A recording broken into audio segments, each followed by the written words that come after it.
You know what I reckon some of the most useful things in the garden are from both a design and a practical point of view?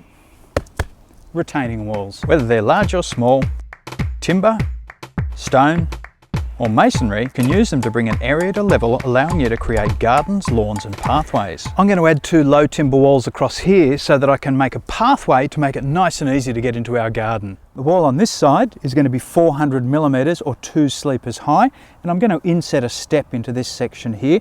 And on the downhill side, it's only going to be 200 millimeters or 1 sleeper high, and both sides are just going to taper back into the natural slope of the hillside. The construction technique I'm using is best described as post and rail. The posts, or uprights, are going to support the rails, the horizontal sections. So what do you need to build a simple timber wall? Sleepers. All of them are treated pine suitable for in-ground use. You'll need screws. Now because I'm adding a step, I'll need a mix of 75mm, 100 and 125mm bugle batten screws. Quickset concrete, at least 1 bag for each post hole, and there's a post hole every 1.2 metres. The looser the soil and the deeper your post holes, the more concrete you're going to need per post hole. And before you go digging any holes, check with dial before you dig to make sure there's no services in the area. I've had my report come back and I'm good for Telstra, gas and water, so I can start digging. I'll need to put a bit of drainage in behind my retaining wall. Now normally that means I'd grab myself a big roll of agricultural drainage pipe, but I've found this cool new product. This is called Stretch Drain.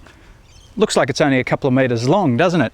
Well, this is in fact 16 metres of 65mm drainage pipe. Grab one end and it simply expands out and it can bend around all sorts of corners.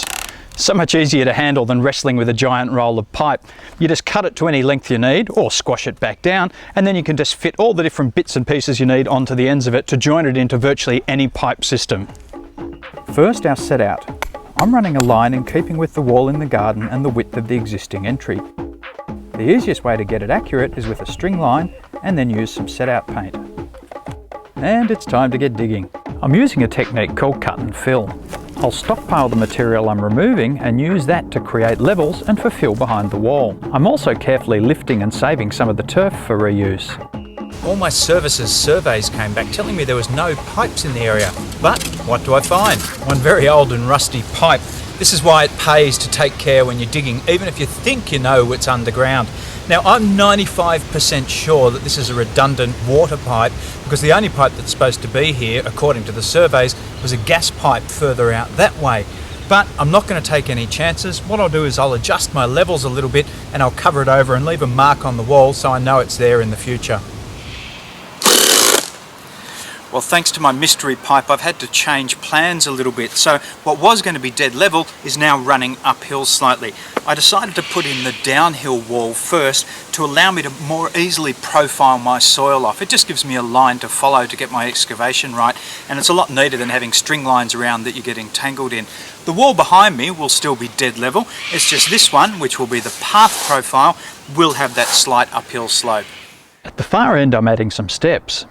I'm going to build my step here and then drop it into place. Now normally in the past when I built something like this, I'd use bugle headed batten screws, which are great for this sort of job, but I'm going to try these new timber construction screws from Buildex. They've got a couple of distinct advantages over normal bugle batten screws.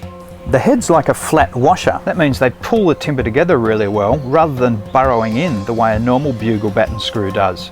And the chunky thread lets them drill in fast and really pull and hold the timber.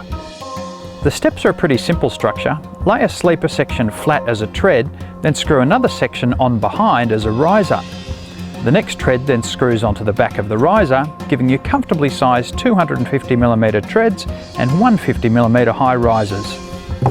Drop the steps in, check levels and fix off. The first post is simple as I can use my steps for positioning. Drop the post in, fix it off, then quickset concrete in place. That's my steps and my first post in.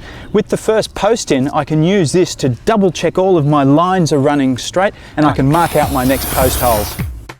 And my post holes proved a wee bit more difficult than expected as I hit rock, so out with the demo breaker. Okay, the posts are in. I've used my long level as a guide to keep everything flush. When it comes to putting your horizontal sleepers in, they need to go behind the posts, not in front. The pressure exerted by the soil uphill needs to be carried by the posts. That's one of the main roles they play in your wall.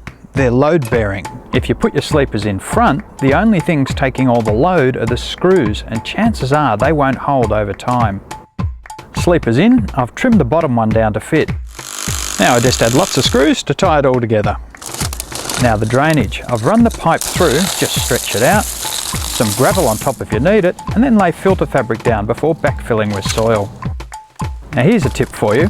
Use an old bread crate on top of your wheelbarrow as a soil sieve to get rocks and roots out of the soil you'll want to reuse for the pathway. Use a landscape rake to spread the soil, and the back of the landscape rake is actually designed to help you get your soil level. This is the fun, fast and easy part of the job, laying the turf. And a tip, if you've got a straight edge and you're laying turf, run along the straight edge first and then trim everything else in later. I'm on the home stretch now. What do you reckon? Well, that just goes to show you what an amazing difference a simple wall can make.